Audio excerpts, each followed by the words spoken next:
Never go to the farm, Catherine. Promise me. Those words, spoken with uncharacteristic intensity, were among the few demands my husband Joshua ever made during our 24 years of marriage. I had always respected his wishes, even when curiosity gnawed at me during those rare moments when he'd mentioned his Canadian childhood on a property he'd left behind. But now Joshua was gone, taken by a heart attack that no one, not even me, had seen coming. After 24 years of marriage, I had become a widow at 52, with a bitter daughter and a hollow space in my chest where certainty used to live. Mrs. Mitchell. The voice of Joshua's attorney, Mr. Winters, pulled me from my thoughts. We sat in his wood-paneled office 2 weeks after the funeral, the finality of death reduced to paperwork and signatures. There's one more item. If you're watching, please like and subscribe to the channel and tell me in the comments where in the world you're from. He slid a small box across his desk. Inside lay an antique brass key attached to a maple leaf keychain and a sealed envelope with my name written in Joshua's precise handwriting. "What is this?" I asked, turning the heavy key in my palm. "Your husband purchased a property in Alberta, Canada 3 years ago. According to his instructions, you were only to be informed of its existence after his passing." Mr. Winters adjusted his glasses. "The deed has been transferred to your name. All taxes are paid for the next 5 years. A property in Canada, I struggled to process this information. Joshua didn't own any property outside of our home. It's called Maple Creek Farm. Apparently it was his childhood home, though the deed shows it changed hands several times before he repurchased it. The farm, the place he'd forbidden me to visit, the place that had caused his gentle face to harden whenever it was mentioned.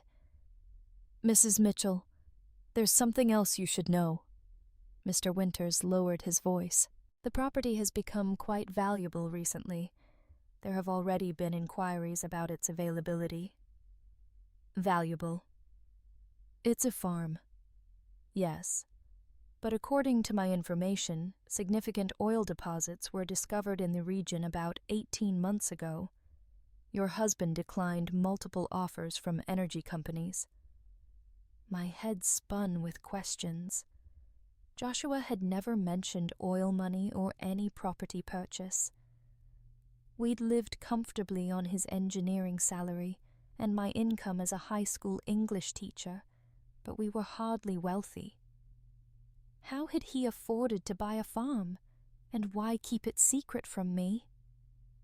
I opened the envelope with trembling fingers. "My dearest Catherine, if you're reading this, then I've left you too soon. I'm sorry. There's so much I should have told you, but couldn't bring myself to face. The farm is yours now. I've spent the last 3 years transforming it from the broken place of my childhood into something beautiful, something worthy of you. I know I made you promise never to go there. I'm releasing you from that promise. In fact, I'm asking you to go just once before you decide what to do with it. On the main house's desk is a laptop.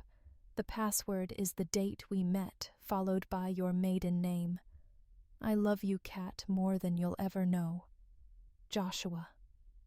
I clutched the letter to my chest, tears blurring my vision. Even from beyond the grave, Joshua was full of surprises. "I need to see this place," I said finally. "Of course," Mr. Winters nodded.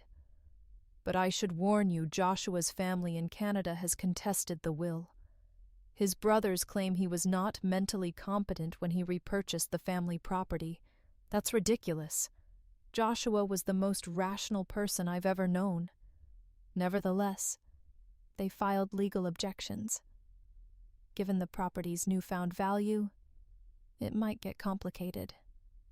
I tucked the key into my pocket, a strange determination settling over me. "I'm going to Canada, Mr. Winters, today." 48 hours later, After hastily booked flights and a long drive through the Alberta countryside, I found myself standing before imposing wooden gates marked Maple Creek Farm in wrought iron. Beyond stretched a property far larger and more impressive than I had imagined. Rolling hills stands of maple trees turning gold with autumn, and in the distance a large farmhouse and several outbuildings all freshly painted. This was no broken-down family farm. This was an estate. The key turned smoothly in the gate's lock. As I drove up the winding gravel driveway, my heart pounded with anticipation and apprehension. What secrets had Joshua kept here? What part of himself had he hidden from me for all these years? The farmhouse was a stunning 2-story structure with a wide porch and large windows. Nothing about it suggested the pain Joshua had always associated with his childhood home. This place had been loved, restored, reimagined. My hands shook as I inserted the key into the front door. The lock clicked. The door swung open and I stepped across the threshold into my husband's secret world. What I saw inside made me gasp, my knees weakening as I gripped the doorframe for support. The entryway opened into a soaring great room with exposed beams and a stone fireplace. But it wasn't the architecture that stole my breath. It was the horses, not real ones, but everywhere I looked, exquisite paintings of horses in full gallop across endless fields, detailed sculptures capturing their power and grace, photographs of magnificent breeds framed in simple black frames. My lifelong passion, the one indulgence Joshua had always supported but never quite understood, surrounded me in a gallery dedicated to my greatest love. And there on a desk by the window overlooking endless pastures sat a silver laptop with a single red rose laid across its closed lid. Before I could take another step, the crunch of tires on gravel announced another arrival. Through the front window I watched a black SUV pull up behind my rental car. 3 men emerged, all bearing the unmistakable Mitchell features that Joshua had carried. Tall frames, dark hair, strong jawlines. The Mitchell brothers had arrived, and from their grim expressions, they hadn't come to welcome the widow to Canada. The men approached the house with the confident stride of people who believed they belonged there. I quickly closed and locked the front door, my heart racing. Through the side window I watched them pause on the porch, conferring among themselves before the oldest, a silver-haired version of Joshua, with harder eyes wrapped sharply on the door. "Mrs. Mitchell, we know you're in there. We should talk."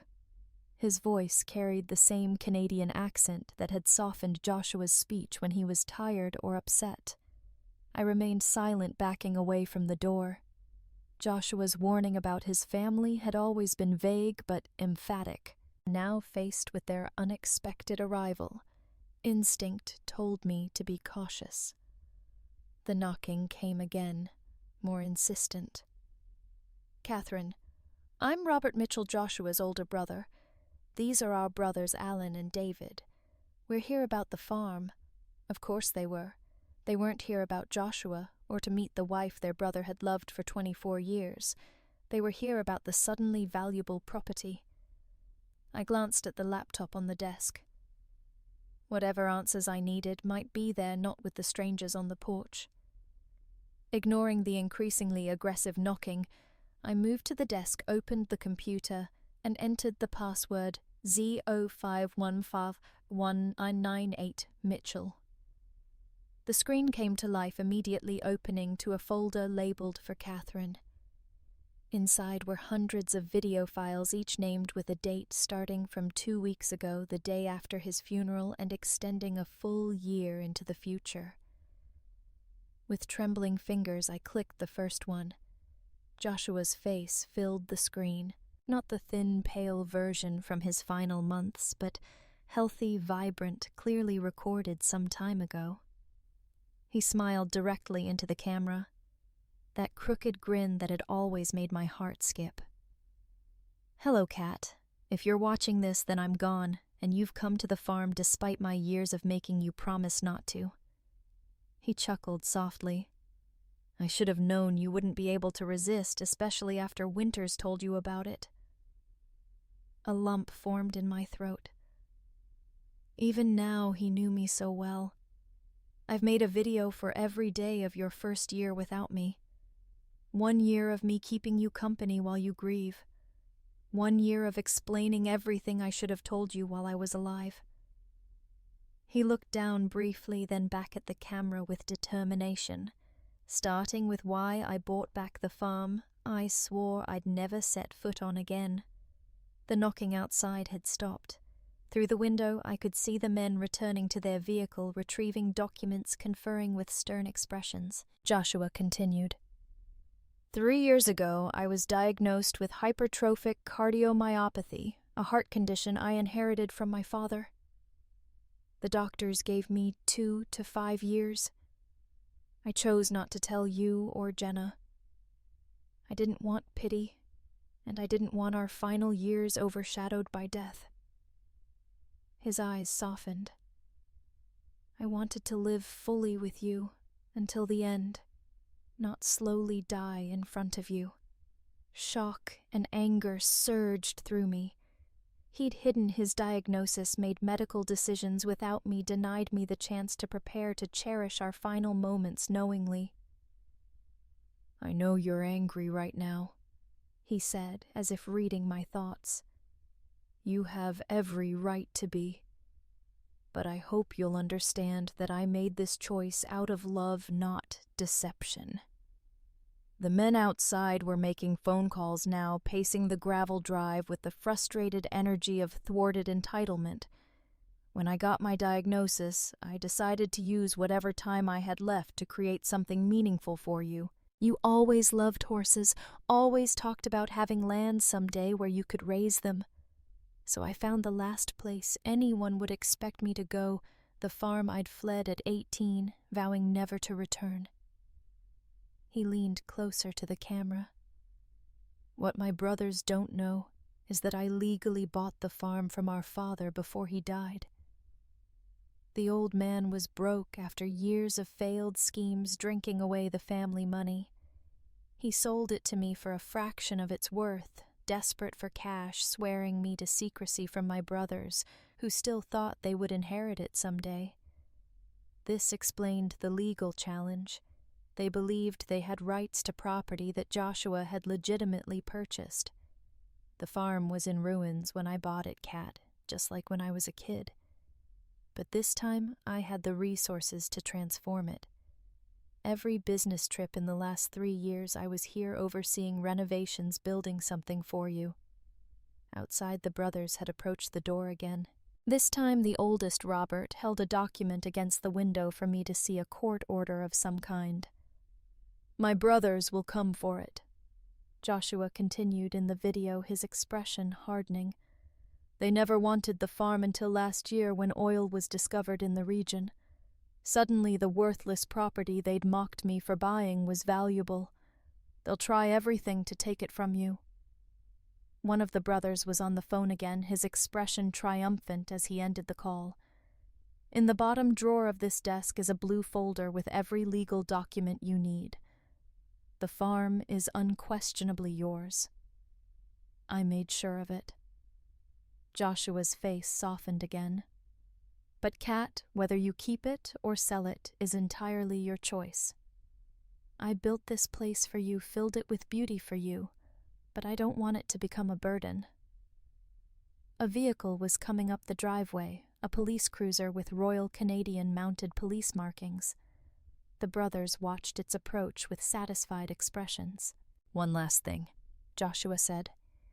"In the stables you'll find 6 horses, all breeds you've admired over the years. The staff I've hired will continue caring for them whether you're here or not. They're my last gift to you, along with the means to enjoy them." The video ended freezing on Joshua's smiling face, as knocking resumed at the door, more authoritative this time. Mrs. Mitchell, RCMP, we need you to open the door, please. With a deep breath, I closed the laptop, retrieved the blue folder from the drawer, and went to face whatever came next. As I reached for the door handle, my phone rang. Jenna, our daughter, calling from home. I hesitated, then answered, Jenna, now's not a good time. Mom. Her voice was tight with anger. Why didn't you tell me about Dad's farm or the oil? His brothers just called me offering a fair settlement if I help them contest the will. What the hell is going on? So they'd reached out to my daughter already. The realization ignited something protective and fierce within me. They weren't just coming after me. They were trying to manipulate my grieving daughter. I'll explain everything later, I promised, watching the police officer exchange words with the brothers. But Jenna, don't sign anything. Don't agree to anything. These men are not our friends. Mom, if there's money involved, this isn't about money. I interrupted, surprising myself with the conviction in my voice. This is about what your father wanted. Please trust me on this. After a moment of silence, she sighed. Fine, but call me back as soon as you can. I hung up and opened the door to face a young RCMP officer, flanked by 3 Mitchell men whose expressions ranged from smug to openly hostile. Mrs. Mitchell. I'm Constable Wilson. These gentlemen have a court order requesting an inspection of the property as part of an ongoing estate dispute. I smiled calmly, channeling the strength Joshua had always admired in me. Of course, Constable. But first I think you should see these. I held out the blue folder containing Joshua's documentation. My husband anticipated this exact situation. The oldest brother, Robert, stepped forward with a dismissive wave.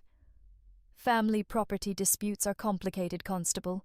My sister-in-law is understandably emotional and confused. Actually, I interrupted. I'm neither emotional nor confused. I'm a widow standing on property that legally belongs to me, facing 3 strangers who happen to share my late husband's DNA.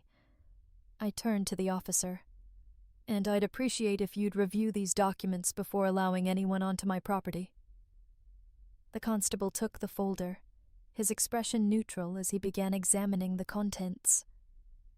The Mitchell brothers exchanged glances, their confidence visibly wavering for the first time. I thought of Joshua's video of the secret he'd kept to spare me and Jenna unnecessary pain, of the magnificent gift he'd created in his final years. Whatever game his brothers were playing, I was determined not to lose the last tangible expression of my husband's love without a fight. The constable looked up from the documents. His expression changed. These appear to be in order, Mrs. Mitchell. A clear deed transfer, properly notarized statements, even certified bank records of the original purchase. He turned to the brothers. Gentlemen, I don't see grounds for forcing an inspection today. This appears to be a matter for the civil courts. Robert's face flushed with anger. This is outrageous. That woman has no right. That woman I interjected calmly as Joshua Mitchell's wife, and I have every right to be here. As the brothers reluctantly retreated to their vehicle, followed by the apologetic constable, I felt a strange sense of both loss and discovery. The husband I thought I knew completely had kept secrets, some painful, others breathtakingly beautiful. Now I faced a choice: retreat to the safety of my familiar life, or step fully into this unexpected legacy and the battle that came with it. I closed the door, walked back to the desk, and opened the laptop again. Tomorrow's video awaited, and with it more pieces of the man I had loved, and was only now beginning to fully understand. Outside, the Mitchell brothers might have lost this skirmish, but their expressions as they drove away made one thing abundantly clear. The war for Maple Creek Farm had only just begun. I spent that night in Joshua's Our farmhouse, surrounded by the evidence of his secret labor of love. Sleep eluded me, my mind churning with revelations. Joshua's hidden illness, the transformed farm, his brother's determination to claim it, and the hundreds of video messages awaiting me on the laptop. At dawn, I explored the property properly for the first time. The main house was a masterpiece of restoration, blending original farmhouse elements with modern comforts. Every room reflected thoughtful consideration of my tastes, from the library filled with first editions of my favorite novels to the sunroom overlooking the eastern pastures, perfect for morning coffee. But it was the stables that truly took my breath away. As promised in Joshua's video, 6 magnificent horses occupied the spotless stalls. An Andalusian, a Fian 2/4 horses, a thoroughbred, and a gentle Appaloosa that nickered softly when I approached. "Good morning, ma'am." The voice startled me. A man in his early 60s emerged from the tack room, wiping his hands on a cloth. "I'm Ellis. Your husband hired me to manage the stables." "Catherine Mitchell," I replied, extending my hand. "Though I suspect you already knew that." He nodded, a gentle smile crinkling the corners of his eyes. "Mr. Mitchell spoke of you often during his visits. Said you had a natural way with horses that he never managed to acquire. You knew my husband well." Ellis hesitated, as well as he allowed anyone to know him. "I suppose he was here every month for the past 3 years, overseeing everything personally. Never delegated a decision if he could make it himself." That sounded like Joshua. Methodical, hands-on, attentive to detail. "The black Fijian there," Ellis continued, nodding toward a magnificent stallion watching us with intelligent eyes. "That's Midnight. Your husband spent months tracking him down specifically. Said he reminded him of a horse in a painting you loved." My heart clenched. The Stubbs painting of a black horse against a stormy sky. I'd admired it at a museum 20 years ago, and Joshua had remembered. Did he? I hesitated, unsure how to frame the question. "Did my husband ever mention his health to you?" A shadow crossed Ellis's weathered face. "Not directly, but these last 6 months, he pushed harder. Worked longer hours. Added more features to the property, like a man racing against a clock only he could see." The confirmation stung, but also explained the driven quality I'd sensed in Joshua during his final months. I'd attributed it to work stress, never imagining he was creating all this while knowing his time was limited. "His brothers were here yesterday," I said, watching Ellis's reaction carefully. His expression hardened. "They've been circling since the oil was discovered on neighboring properties, suddenly very interested in the family farm they hadn't visited in decades." "What can you tell me about them?" Ellis secured a stall door before answering. "Robert's the oldest, runs some investment firm in Toronto, always acted like he was doing Joshua a favor by acknowledging him. Alan's the middle one, lawyer, slick talker, and David's the youngest, followed Robert into finance, always in his shadow. And their relationship with Joshua strained, doesn't begin to cover it. From what I gathered, they tormented him as a child. City boys who visited the farm, reluctantly looking down on him for staying to help your father-in-law run the place." Ellis shook his head. When Joshua returned to buy the property, they mocked him for wasting money on worthless land, right up until the Petersons struck oil 2 properties over. This aligned with the fragments Joshua had shared over the years: his difficult childhood, his escape to the United States for college, his reluctance to discuss his Canadian family. "They'll be back," I said, more to myself than to Ellis. "Count on it." He nodded grimly. But Mr. Mitchell prepared for that. He was always 3 steps ahead. Back at the house, I forced myself to eat breakfast before opening the laptop for today's video. Joshua appeared on screen, seated in what I now recognized as the farm's library. "Good morning, Kat. I hope you slept well in our new home." He smiled that crooked smile I missed with physical intensity. "Today, I want to show you something special."